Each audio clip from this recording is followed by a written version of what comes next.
Shri Sai Satcharithra Chapter 4 Sai Baba's First Advent in Shirdi. Mission of the Saints. Shirdi, a holy tirth. Personality of Sai Baba. Dictum of Gauli Bua. Appearance of Vittal. Shirsagar's story. Das Ganu's bath in Prayag. Immaculate Conception of Sai Baba and his first advent in Shirdi. 3 Vadas. In the last chapter, I described the circumstances which led me to write Sai Satcharitra. Let me now describe the first advent of Sai Baba in Shirdi. Mission of the Saints.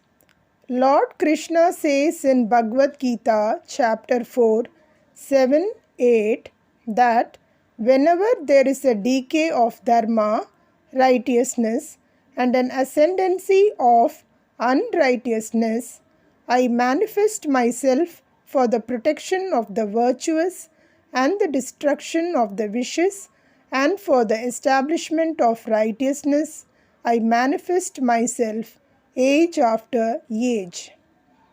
This is the mission of to Lord and the sages and saints who are his representatives and who appear at appropriate times and work in their own way to fulfill that mission. For instance, when the twice born, that is, the Brahmins, the Kshatriyas, and the Vaishyas, neglect their duties, and when the Shudras try to usurp the duties of other classes, when spiritual perceptors are not respected but humiliated, when nobody cares for religious instructions, when everybody thinks himself very learned, when people begin to partake of forbidden food and intoxicating drinks, when under the cloak of religion people indulge in malpractices, when people belonging to different sects fight amongst themselves, when Brahmins fail to do sandhya adoration and the orthodox leave their religious practices, when yogis neglect their meditation, when people begin to think that wealth, progeny, wife are their sole concern and thus turn away from the true path of salvation, then saints appear and try to set matters right by their words and action. They serve us as beacon lights and show us the path and the right way for us to follow. In this way, many saints, namely Nivruti, Jnandev, Muktabai, Namdev, Gora, Gonai, Eknath, Tukaram, Narahari, Narsibai, Sajan Kasai, Savata Ramdas, and various others did appear at various times to show the right path to the people, and so the present advent came as Shri Sai Baba of Shirdi. Shirdi, a holy tirth. The banks of the Godavari river in the Ahmednagar district are very fortunate, for they gave birth and refuge to many a saint, prominent amongst them being Jnaneshwar. Shirdi also falls in the Kopargaon Taluka or the Ahmednagar district. After crossing the Godavari river at Kopargaon, one gets on way to Shirdi. When you go 3 kos, that is 9 miles, you come to Nimgaon, from where Shirdi is visible. Shirdi is as famous and well known as other holy places like Gangapur, Nirshinhavadi, Audambar, on the banks of Krishna river.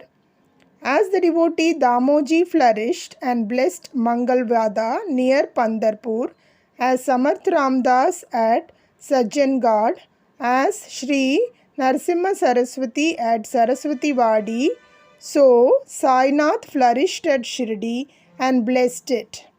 Personality of Sai Baba. It is on account of Shri Sai Baba that Shirdi grew into importance. Let us see what sort of a personage Sai Baba was. He conquered this sansar, worldly existence, which is very difficult and hard to cross. Peace or mental calm was his ornament, and he was the repository of wisdom. He was the home of Vaishnav devotees, most generous, like Karna, amongst all, the quintessence of all essences. He had no love for perishable things and was always engrossed in self-realization, which was his sole concern. He felt no pleasure in the things of this world or of the world beyond. His antarang, that is heart, was as clear as a mirror, and his speech always rained nectar. The rich or poor people were the same to him.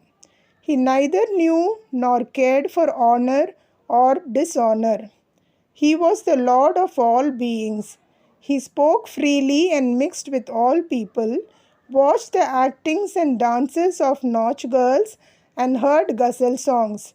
Still, he swerved not an inch from samadhi, that is, mental equilibrium. The name of Allah was always on his lips. While the world awoke, he slept, and while the world slept, he was vigilant. His inner self was as calm as the deep sea. His ashram could not be determined, nor his actions could be definitely determined. And though he sat in one place, he knew all the transactions of the world. His darbar was imposing. He told hundreds of stories daily. Still, he served not an inch from his vow of silence.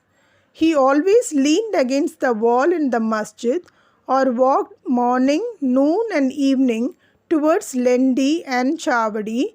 Still, he at all times abided in the self.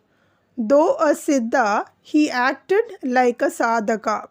He was meek, humble and egoless and pleased all. Such was Sai Baba, and as the soil of Shirdi was trodden by Sai Baba's feet, it attained extraordinary importance. As Dhyaneshwar elevated Alandi, Eknath did to Petan, so Sai Baba raised Shirdi. Blessed are the grass leaves and stones of Shirdi, for they could kiss the holy feet of Sai Baba and take his the dust on their head. Shirdi became to us devotees. Another Pandharpur, Jagannath, Dwarka, Benares, that is Kashi, and Rameshwar, Badrikedar, Nasik, Trayambakeshwar, Ujjain, and Mahakalishwar or Mahabalishwar Gokan. Contact of Sai Baba in Shirdi was like our study of Veda and Tantra. It quietened our sansar, that is world consciousness, and rendered self-realization. The darshan of Sri Sai was our yoga sadhana, and talk with him removed our sins. Shampooing his legs was our bath in Triveni Prayag, and drinking the holy water of his feet destroyed our sins. To us, his commands were Vedas, and accepting, that is, eating his udi, sacred ashes, and prasad was all purifying. He was our Sri Krishna and Sri Ram who gave us solace, and he was our Parabrahma, that is absolute reality. He was himself beyond the pair of dvandvas, that is opposites, never dejected nor elated.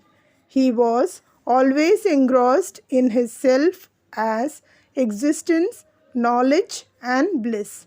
Shirdi was his center, but his field of action extended far beyond to Punjab, Calcutta, North India, Gujarat, Dhaka, now in Bangladesh, and Konkan.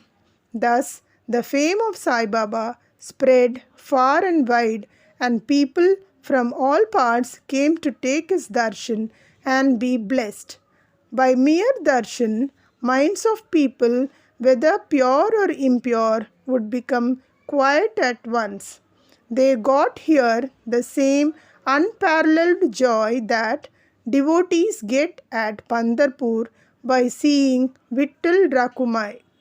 This is not an exaggeration. Consider what a devotee says in this respect. Dictum of Gauli Bua. An old devotee by name Gauli Bua, aged about 95 years, was a Varkari of Pandari. He stayed for 8 months at Pandharpur and for 4 months, Ashada to Kartik, that is July to November, on the banks of the Ganges. He had a donkey with him for carrying his luggage and a disciple as his companion. Every year, he made his wari or trip to Pandharpur and came to Shirdi to see Sai Baba, whom he loved most.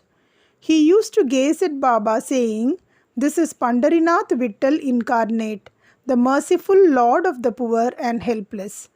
This Gauli Bua was an old devotee of Vittoba and had made many a trip to Pandari, and he testified that Sai Baba was real Pandarinath. Vittal himself appeared. Sai Baba was very fond of remembering and singing God's name. He always uttered Allah Malik, that is, God is Lord, and in his presence made others sing God's name continuously day and night for all 7 days of the week. This is called Nam Sapta. Once he asked Daskanu Maharaj to do the Nam Sapta. He replied that he would do it provided he was assured that Vittal would appear at the end of the 7th day. Then Baba, placing his hand on his chest, assured him that certainly Vittal would appear, but for that the devotee must be earnest and devout. The Dankapuri, that is Thakur of Dakurnath, the Pandari of Vittal, the Dwaraka of Ranchot, that is Krishna, is here, that is Shirdi. One need not go far out to see Dwaraka. With Vittal come here from some outside place? He is here. Only when the devotee is bursting with love and devotion, Vittal will manifest himself here, in Shirdi. After the Sapta was over, Vittal did manifest himself in the following manner. Kaka Sahib Dikshit was, as usual, sitting in meditation after his bath. He saw Vittal in a vision. When he went at noon for Baba's darshan, Baba asked him point blank, "Did Vittal Patil come? Did you see him? He is a very taunt fellow. Catch him firmly, otherwise he will escape if you are even a little inattentive." This happened in the morning, and at noon there was another Vittal darshan. A hawker came there for selling 25 or 30 pictures of Vittoba. This picture exactly tallied with the figure that had appeared in Kaka Sahib's vision. On seeing this and remembering Baba's words, Kaka Sahib Dikshit was much surprised and delighted. He bought one picture of Vittoba and placed it in his shrine for worship. Bhagwantrao Shirsagar's story. How fond was Baba for Vittal worship was illustrated in Bhagwantrao Shirsagar's story. The father of Bhagwantrao was a devotee of Vittoba and used to make varis, that is annual trips, to Pandharpur. He also had an image of Vittoba at home which he worshipped. After his death, the son stopped everything, the vari, the worship and Shraddha ceremony, etc. When Bhagwantrao came to Shirdi, Baba, on remembering his father, at once asked, "His father was my friend, so I dragged him," that is the son, "here. He never offered Naivedya, that is offering of food, and so he starved Vittal and me. So I brought him here. I shall remonstrate him now and set him to worship." Das Ganu's bath in Prayag. The Hindus think that a bath in the holy Tirth of Prayag, where the Ganga and Yamuna meet, is very meritorious, and thousands of pilgrims go there periodically to have the sacred bath there. Once Daskanu thought that he should go to Prayag for a bath and came to Baba to get his permission for doing so. Baba replied to him, "It is not necessary to go so far. Our Prayag is here. Believe me." Then, wonder of wonders, when Dasganu placed his head on Baba's feet, out flowed streams of Ganga Yamuna water from both the toes of Baba. Seeing this miracle, Dasganu was overwhelmed with feelings of love and adoration, and tears filled my eyes. Inwardly, he felt inspired, and his speech burst forth into a song in praise of Baba and his Leelas. Immaculate Conception of Sai Baba and his first advent in Shirdi. Nobody knew the parents, birth or birthplace of Sai Baba. Many enquiries were made, many questions were put to Baba and others regarding these, but no satisfactory answer or information has yet been obtained. Practically, we know nothing about these matters. Namdev and Kabir were not born like ordinary mortals. They were found as infants in mother of pearls. Namdev being found on the bank Bhimrati river by Gonai and Kabir on the bank Bhagirathi river by Tamal. Similar was the case with Sai Baba. He first manifested himself as a young lad of 16 years under a neem tree in Shirdi for the sake of bhaktas. Even then, he seemed to be full of knowledge of Brahma.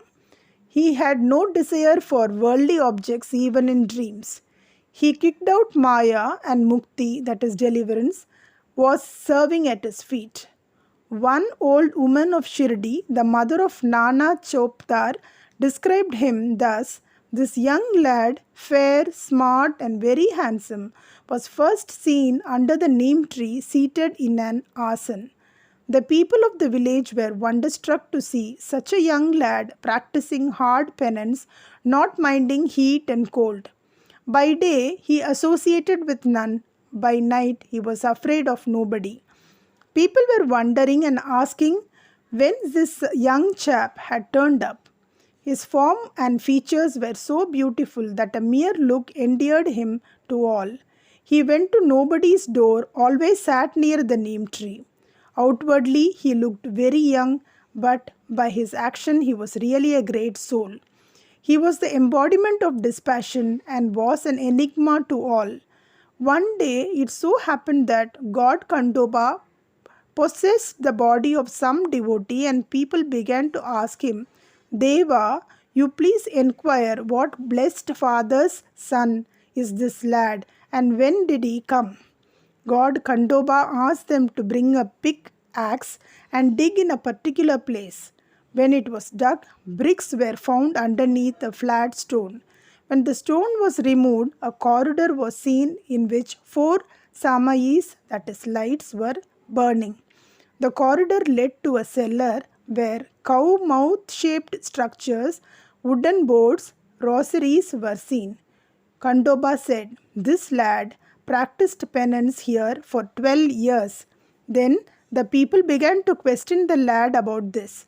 He put them off by telling them that this was his guru's place, his holy vatan, and requested them to guard this well.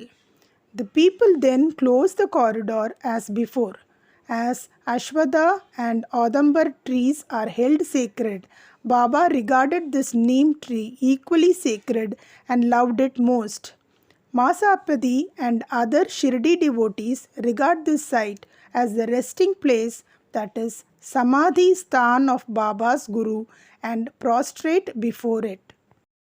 3 Vadas. The site with the neem tree and surrounding space was bought by Mr. Hari Vinayak Sathe, and on this site a big building styled Satish Vada was erected. This Vada was the sole resting place for pilgrims who flocked there. A platform was built round the neem tree and lofts with steps were constructed. Under the steps there is a niche facing south, and devotees sit on the part, that is platform, facing north. It is believed that he who burns incense there on Thursday and Friday evenings will by God's grace be happy. This Vada was old and dilapidated and needed repairs. The necessary repairs, additions and alterations have been made now by the Sansthan. Then, after some years, another Vada, Dikshit's Vada, was constructed. Kaka Sahib Dikshit, solicitor of Mumbai, had gone to England. He had injured his leg in an accident there. The injury could not be got rid of by any means. Nana Sahib Chandorkar advised him to see Sai Baba. So he went to Sai Baba in 1909 and requested him to cure the lameness of his mind rather than that of his leg. He was so much pleased with the darshan of Sai Baba that he decided to reside in Shirdi. So he built a Vada for himself and other devotees. The foundation of this building was laid on 10/12/1910. On this day, two other important events took place. Mr. Dada Saheb Kaparde was given permission to return home. The night aarti at the Chavadi was started. The Vada was completed and was inhabited on the Ram Navami day in 1911 with due rites and formalities. Then another Vada or palatial mansion was put up by the famous millionaire Mr. Bhutti of Nagpur. A lot of money was spent on this building, but it was all well utilized as Sai Baba's body is resting in this Vada, which is now called the Samadhi Mandir. The site of this mandir formerly had a garden which was watered and looked after by Baba. 3 Vadas thus came up where there was none formerly. Of these, Satish Vada was most useful to all in the early days. The story of the garden, which was attended by Sai Baba with the help of Vaman Tatya, the temporary absence of Sai Baba from Shirdi, and his coming again to Shirdi with the marriage party of Chand Patil, the company of Devidas, Jankidas and Gangagir, Baba's wrestling match with Mohiddin Tamboli, residing in the masjid, love of Mr. Dengle and other devotees, and other incidents will be described in the next chapter. Bow to Shri Sai, peace be to all.